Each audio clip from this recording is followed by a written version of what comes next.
Welcome back to the Sophia D Radio Show. We are with Miss Spurgeon, the author, the farmer, the cook. What else do you do? Oh, I enjoy... She's a woman of it. All kind of trades. I enjoy making soap, lotion, stain remover. Yes. Y'all always talk about how good my skin looks. I gotta keep up with this lady, my grandma. Yes, if you missed episode 1, you gotta go back and watch it, because this is grandma and I love her so much. I love you too. And I thank you for being an amazing leader. She's a businesswoman, y'all. I don't play with her. I want a book with some book. And I never got one from her.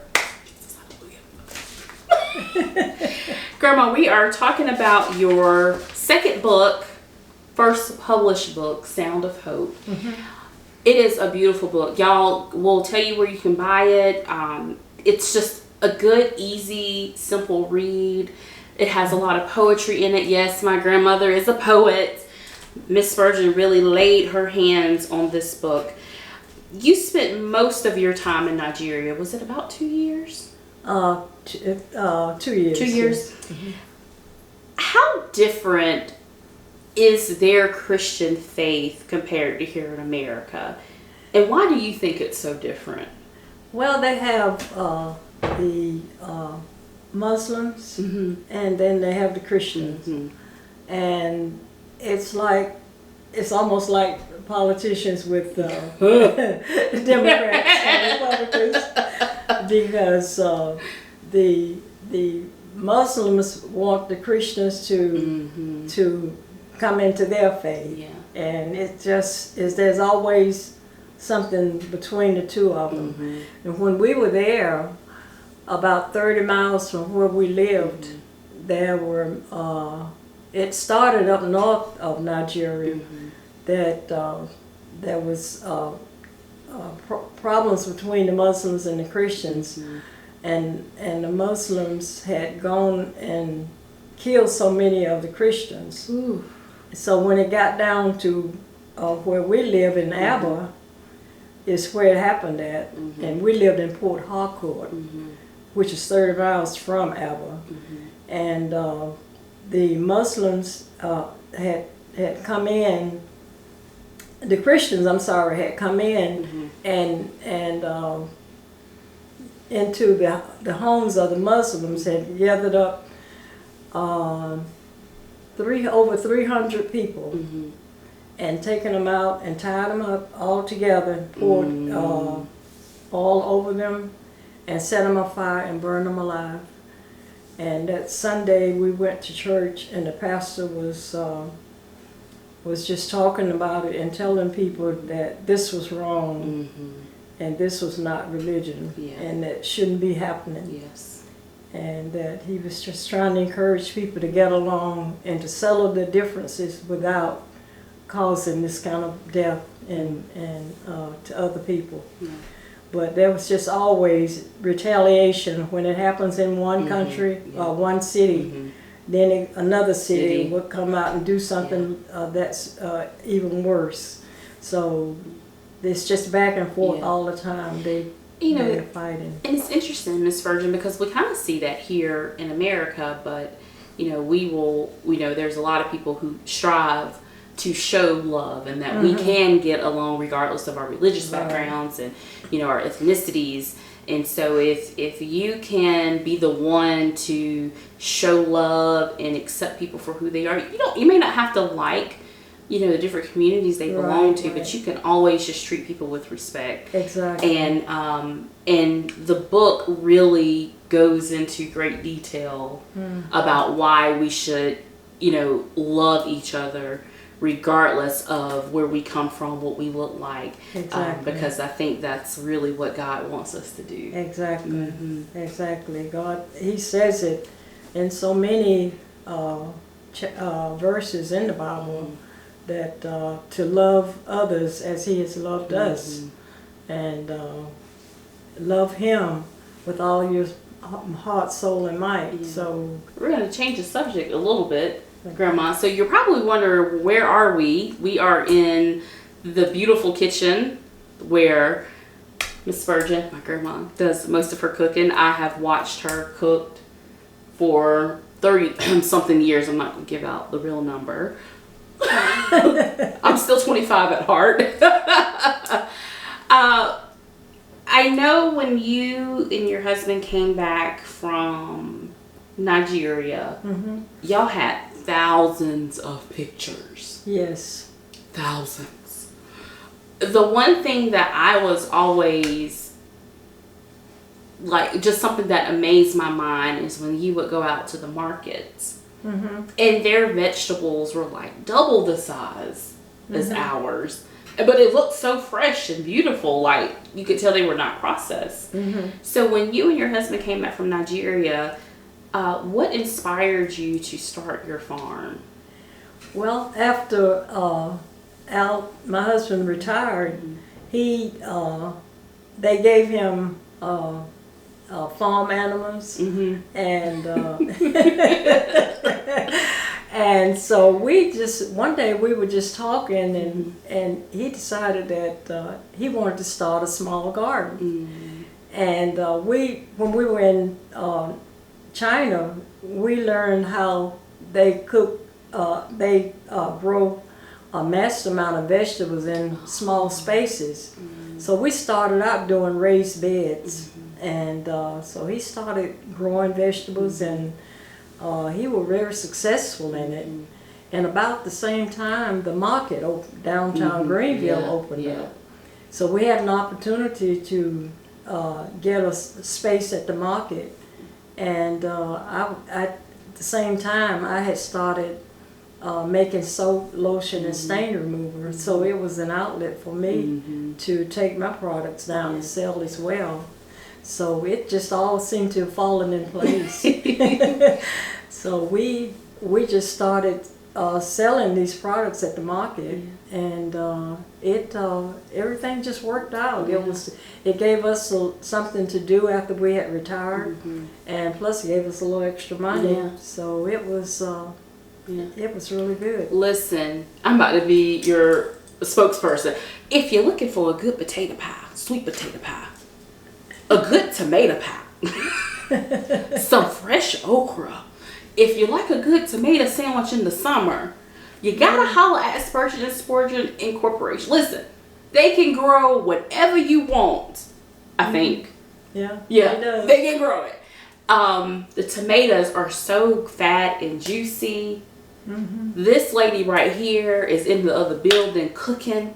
And the soaps, the lip balm. Actually, I have on purple, but underneath that purple is actually Miss Spurgeon's lip balm, or lip gloss is what it. Well, no, it's chapstick. Yeah, lip balm.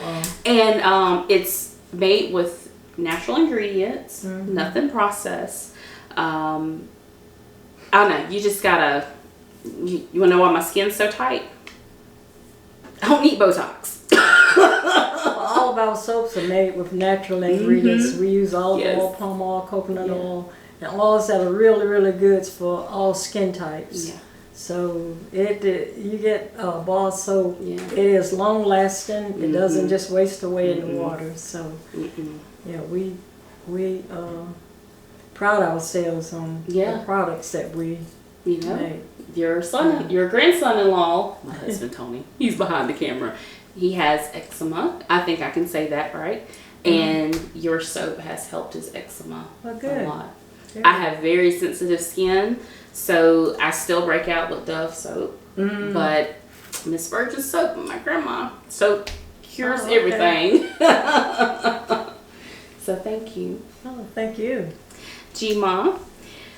So change the subject a little bit more. Let's talk about the most recent adventure you all had, and that's with South Carolina ETV. Yes. They came out to the farm and did a very special documentary.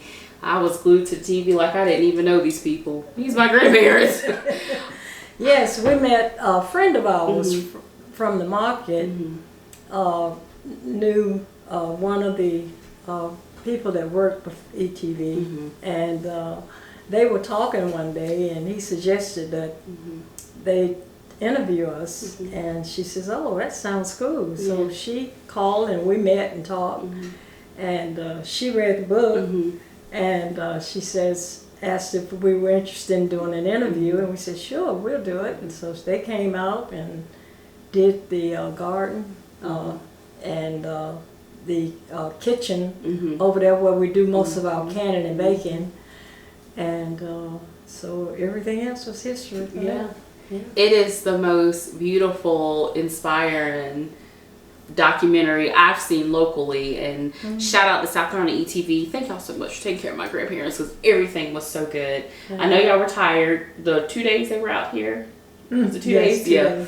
But it was worth it, wasn't it? Oh, it was. It was. But they worked. They were hard workers. Yeah. They did a lot of work with it. I believe it. And we'll put the link to the documentary so everybody can watch it as well. Very good. Before we go, Miss Spurgeon, I don't want to end it, but this is it. Not it, but this will conclude the interview. I want to read something out of your book. This is one of your poetry pieces, A Struggling Man. Okay. I want to read the last 2 sentences to that, and I want you to just tell us, the young people who are getting started, trying to get our business started, how do we have the mindset today? So you said, I look back over my days without any regrets. And that's hard for young people today, because, we're getting older and we're like, what did we do with our time? So you said, I look back over my days without any regrets. I don't worry about tomorrow because it hasn't come yet. We live in a society, we worry about everything. But how do you have that mindset not to worry about it, and you just deal with it day by day? You have to keep your focus and always remember God is the head of our lives and the head of this universe. And no matter what goes underneath that in this world, these things are going to happen, and we have no control over them. But God is still, keep your focus on Him and set your goals, and you go for whatever. That is the most important thing in life, is that you do not try. We can't fix the problems in this world, and we shouldn't try. And a lot of times we spin our wheels worrying about things that's going on that's out of our control. And the most important thing is to worry about yourself and do what God has asked us to do. To love each other and to love Him. And to do what we can for one another. And if you do your part in trying to make this world a better place, and everybody else focuses on the same things, we will get further in life than worrying about all of the other little things that's going on. That's going to go away sooner or later, because they come up, things come, and things go.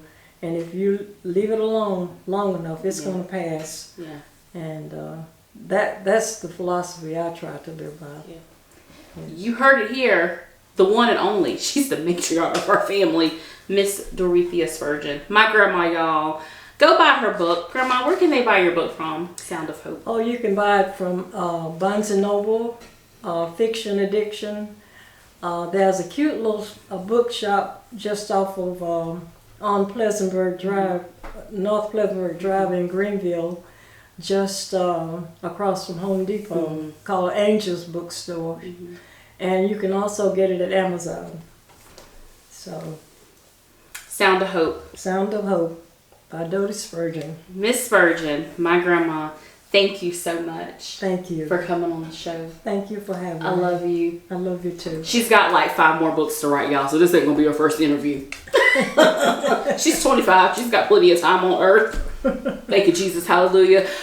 We are going to listen to Wordplay Luck, Love and Luxury on the Sophya Radio Show. Miss Spurgeon, thank you. Love you. Love you too. Love, 'cause we need love. Ladies say they want the money, but they need hugs. She saw her daddy beat her mama, she don't see love. And she attracted to the thugs with the mean mugs. She on her back when she said she wanna feel love. I told her love is way more than the physical. But if you buy her a Louis, she'll let you hit it too. So what a nigga gon' do? Probably buy her a Louis bag and put some cash up in it too.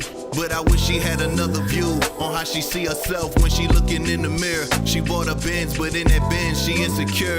Niggas intimidated when they be near. Other women be fearing her, but they only seeing the outside, not the interior. She camouflaged the pain in her eyes with Gucci frames, wishing that her reality changed. Now she complain. I don't text you quick enough, but I pull up in a drop top Benz when I pick you up. I'll make you feel the love. Yeah, I'll be there when you hear me up. I like your heels high, wrist froze, both sides your good side when you post. Get into the bag, get into the bird. They're very lonely with LV on your purse. All that design on you stitched up. Got that new body, now you stitched up. Feel like hydraulics when you lift up. Givenchy, Gucci, Prada, you cannot just pick one. Them Balmain jeans on you sitting up. That Burberry on you sitting up.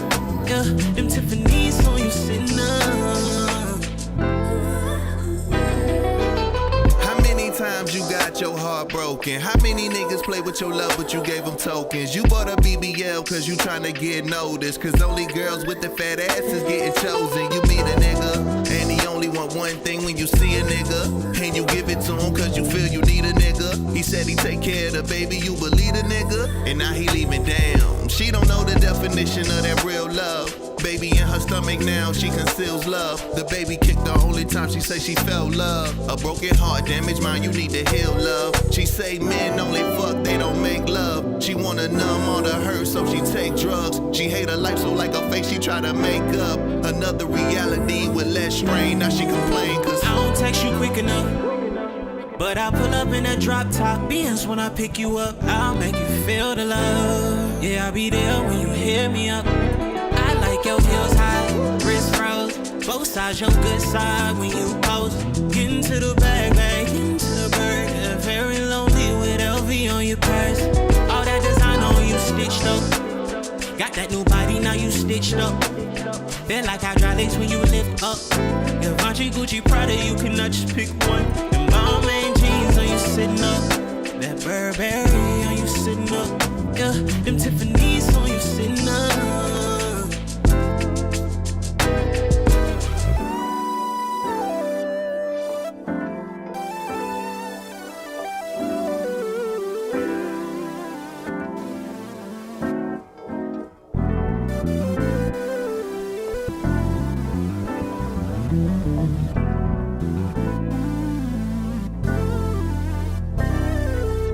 how many times you got your heart broken? How many times you got your heart